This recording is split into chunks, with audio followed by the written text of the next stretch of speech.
Kalau emang diterpa badai, kenapa kondisinya tuh masih sama gitu kayak sebelumnya? Tapi orang-orangnya doang yang nggak ada, guys. Emang segitiga Bermuda adalah tempat yang paling banyak makan korban.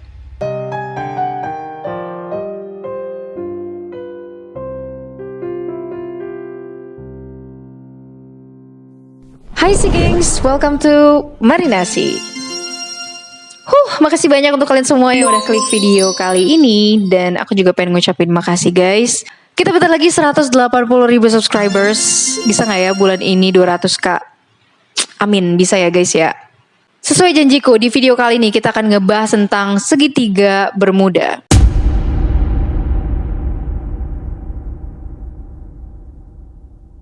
Oke, untuk lebih gampang memahami video kali ini, aku udah bagi ke dalam 5 bagian. Yang pertama adalah asal-usul segitiga Bermuda. Yang kedua, kasus-kasus hilang dan misterius di segitiga Bermuda. Yang ketiga, saksi hidup segitiga Bermuda. Teori-teori di luar nalar tentang segitiga Bermuda. Dan yang kelima, yang terakhir ini guys, teori-teori ilmiah terkait segitiga Bermuda. So ya, tanpa berlama-lama, langsung aja kita cari paham.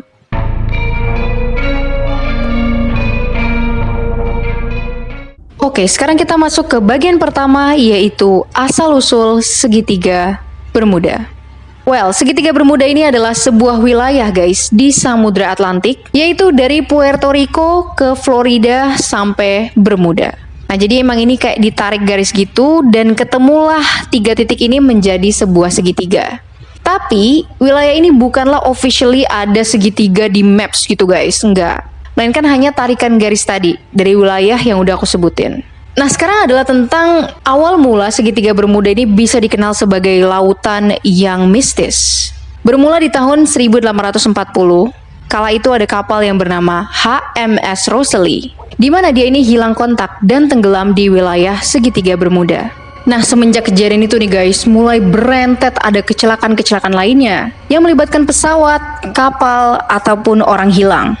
Gak cuma itu guys, ternyata penjelajah terkenal yang bernama Christopher Columbus juga pernah mengalami hal mistis di segitiga Bermuda. Dimana kala itu adalah pelayaran perdananya tanggal 8 Oktober 1842. Saat itu nih guys, dia nih ngeliat ada bola api yang jatuh ke sekitar perairan segitiga Bermuda. Peristiwa ini juga disertai sama kilatan cahaya. Tapi guys, kala itu banyak peneliti yang mengira palingan ini hanya meteor. Tapi anehnya guys, ketika kejadian ini, kompas dari seluruh armada Christopher Columbus mengalami hal yang aneh, yaitu bergerak secara nggak karuan. Kayak... Nah, kenapa hal ini bisa terjadi? Di masa-masa HMS Rosalie sama Christopher Columbus itu belum ada istilah segitiga Bermuda. Istilah ini baru diperkenalkan tahun 1964 oleh seorang yang bernama Vincent Gaddis dalam artikelnya yang dipublish di majalah Argosy. Sekitar 10 tahun berikutnya juga ada buku guys yang diterbitkan oleh Charles Blitz dengan judul The Bermuda Triangle. Nah, dari sana istilah segitiga Bermuda ini makin terkenal dan banyak digunakan dalam film-film, website, ataupun channel YouTube kayak sekarang.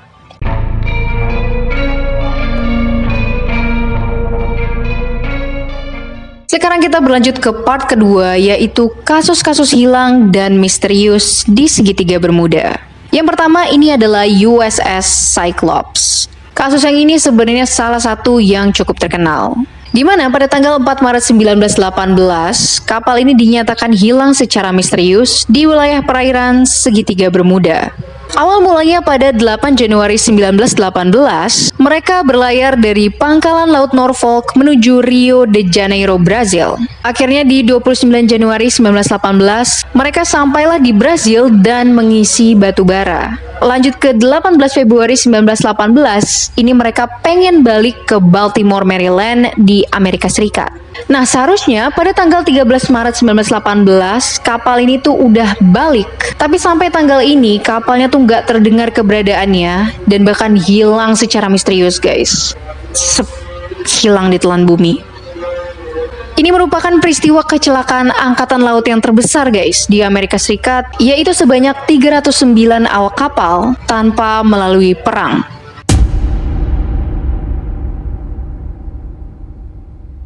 Kasus yang kedua adalah hilangnya armada penerbangan 19 atau Flight 19. Kejadian ini adalah 27 tahun guys setelah peristiwa USS Cyclops, di mana pada tanggal 5 Desember tahun 1945 terdapat 14 awak yang berangkat dari Pangkalan Udara Florida untuk melakukan latihan rutin seperti menjatuhkan bom dan juga latihan navigasi.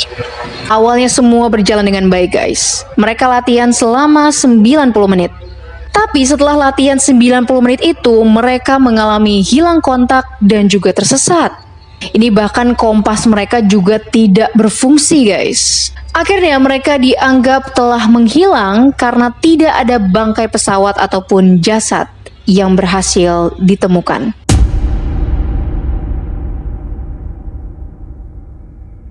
Kisah misterius yang ketiga ini adalah dari kapal Ellen Austin guys. Dimana kala itu tahun 1881, kapal ini berlayar dari London menuju ke New York. Namun dalam perjalanan mereka ini ketemu sama kapal misterius yang tampak luntang-lantung dan kayak ditinggalkan. Karena takut ini jebakan, mereka nunggu sekitar 2 hari dulu, baru setelah itu minta kepada krunya untuk ngecek ke dalam kapal ini. Tahu gak sih guys, alangkah kagetnya mereka ketika ngecek bagian dalam kapal itu masih dalam kondisi yang bagus, tapi gak ada satupun kru di dalamnya. Akhirnya si kapten meminta kepada krunya untuk nyetir bareng-bareng. Krunya itu nyetir yang si misterius ini guys. Singkat cerita terdapat badai dan akhirnya kedua kapal kembali terpisah. Tapi entah bagaimana guys, si Ellen Austin itu kembali bertemu dengan kapal misterius yang tadi. Tapi kalian tahu guys, setelah dicek kembali ini pas ditemukan, itu kapal kembali kosong tanpa kru dan kondisinya masih seperti awal ditemukan. Aduh, ini merinding banget sih cuy. Kalau emang diterpa badai, kenapa kondisinya tuh masih sama gitu kayak sebelumnya? Tapi orang-orangnya doang yang nggak ada guys.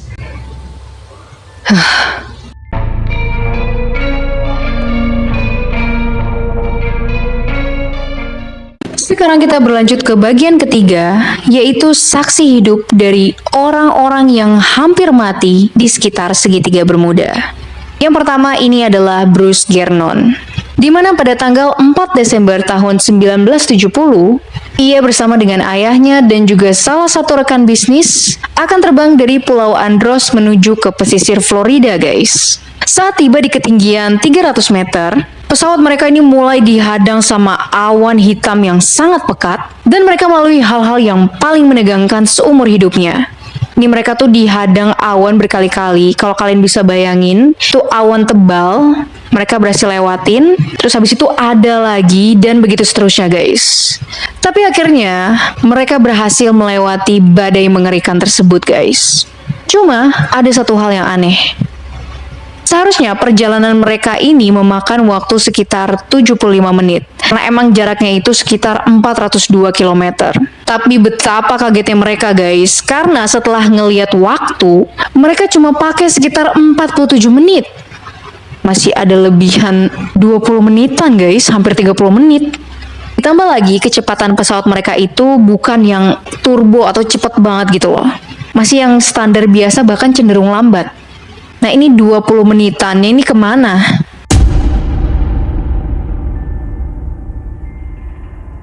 Kita berlanjut ke kisah yang kedua. Ini masih mirip-mirip sama Bruce Gernon, tapi dari Kerry Gordon Trantham.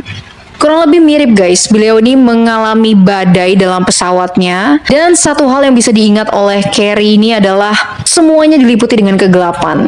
Hanya ada awan hitam disertai dengan sambaran kilat yang menyala-nyala. Kala itu dia sudah benar-benar panik guys, karena hidupnya berada dalam ambang-ambang kematian. Tapi setelah 20 menit melewati badai mengerikan tersebut, akhirnya Kerry Gordon Trantham ini berhasil selamat. Dan pesawatnya kembali ditemukan radar, terus dia bisa kembali lagi guys ke daratan.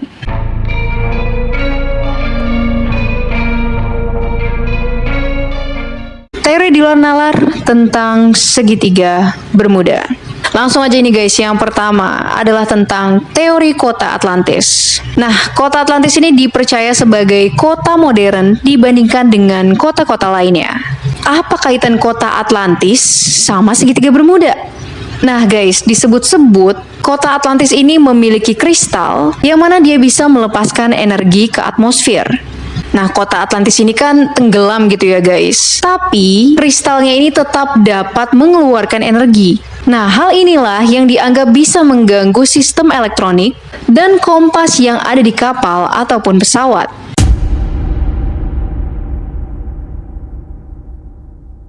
Kita berlanjut ke teori yang kedua nih guys, yaitu tentang adanya lorong waktu di segitiga Bermuda. Sebagian orang percaya bahwa di segitiga Bermuda ada satu titik di mana orang, kapal ataupun pesawat bisa tersedot dan juga berpindah ke dimensi lain, entah itu dimensi waktu di masa depan ataupun di masa lalu. Bahkan ada orang yang pernah bersaksi, katanya dia melihat awan aneh di langit dan membuka seperti terowongan berada di sekitar segitiga Bermuda. Waduh, ini kalau bener ngeri banget sih ya guys.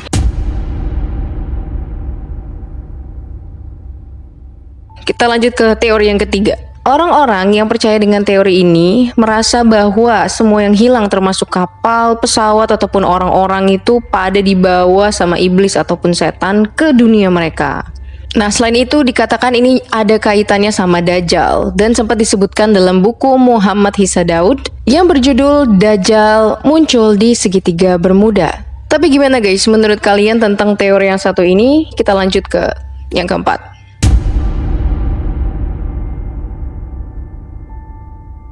Teori yang keempat adalah basis rahasia militer Amerika Serikat atau yang sering dikenal dengan Area 51. Siapa yang pernah dengar guys tentang Area 51? Menurut teori yang satu ini, di sebuah tempat pada segitiga Bermuda ada satu titik di mana memiliki teknologi yang bisa berkomunikasi sama alien atau makhluk di luar angkasa. Aduh. Menurut teori ini juga, gara-gara ada teknologi itu, membuat sistem informasi ataupun elektronik yang ada di kapal ataupun pesawat menjadi terganggu. Menurut kalian gimana nih guys tentang teori yang satu ini?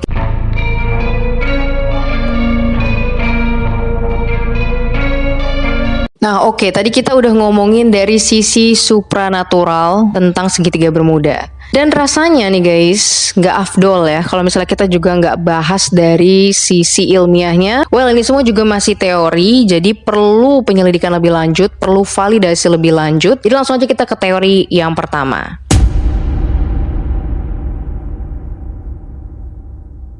Segitiga Bermuda memiliki medan magnet yang tinggi. Diduga bahwasannya segitiga Bermuda adalah satu dari dua tempat di muka bumi di mana letak utara geografis dan juga utara magnetis ini saling bertautan. Nah, buat kalian yang nggak tahu, letak utara geografis guys itu adalah yang di muka bumi atau yang kalian bisa lihat di maps. Sementara letak yang magnetis itu adalah jarum kompas yang menunjuk ke arah utara, tapi arahnya bisa berubah-ubah tergantung posisi kalian di muka bumi. Loh, emangnya apa dampak dari kejadian ini, Mar? Dengan adanya kejadian itu bisa mempengaruhi gerak kompas yang menunjuk ke arah yang salah. Selain itu ini juga bisa memicu kompas tuh bergerak secara nggak karuan guys, kayak nah, itu dia teori yang pertama. Kita lanjut ke yang kedua.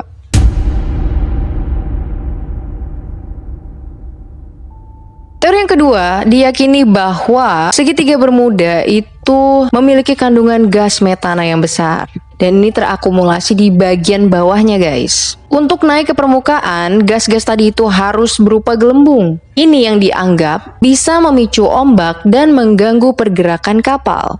Selain itu, dari sumber lain menyebutkan bahwa gelembung-gelembung ini bisa mengurangi densitas air laut sehingga membuat kapal lebih mudah tenggelam. Nah, gimana nih guys menurut kalian tentang teori yang ini? Ya, oke lah nyambung untuk ngejelasin kapal, but how about the airplanes? Gimana dengan pesawatnya?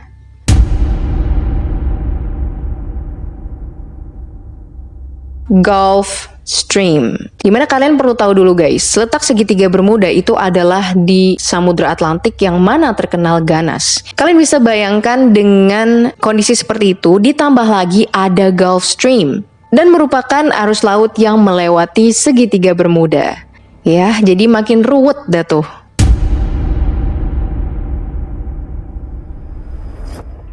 Teori berikutnya adalah Laut Karibia.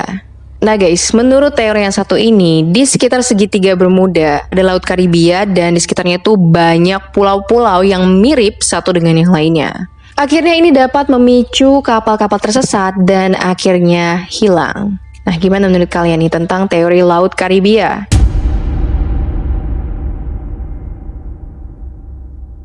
Nah, ini apaan lagi Rogue Wave kasih tahu gua. Oke, nah Rogue Waves ini adalah sebuah ombak yang begitu besar. Dia bisa datang secara tiba-tiba. Nah masalahnya ini ketinggian ini bisa 30 meter guys. Ya gimana kapal-kapal nggak hancur ataupun tenggelam gara-gara nih si Rogue Waves ini.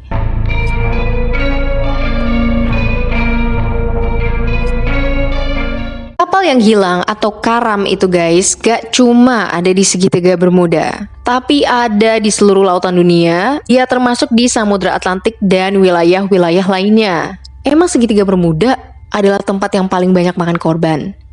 Jawabannya adalah enggak. Bahkan menurut WWF di tahun 2013, segitiga Bermuda itu nggak masuk 10 besar lautan yang paling berbahaya. Mungkin kalian bertanya-tanya kenapa segitiga Bermuda bisa semengerikan itu. Itu karena emang banyak kapal yang lalu lalang di sekitar segitiga Bermuda.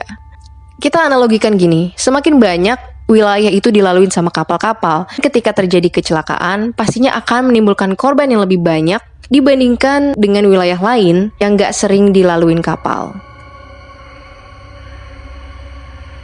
Oke guys, itu dia pembahasan kita di video kali ini tentang segitiga Bermuda. Dari semua teori yang ada, coba tulisin mana yang paling masuk akal menurut kalian. Coba aja tulisin semua pendapat kalian di kolom komentar dan kita diskusin bareng-bareng. Ini ya, makasih banyak udah nonton. Jangan lupa klik like, comment, share, dan subscribe. This is Marinasi and see you again. Bye-bye. Thank you so much guys. Oh my god guys, thank you so much 180k subscribers. You guys are so amazing. This is for you.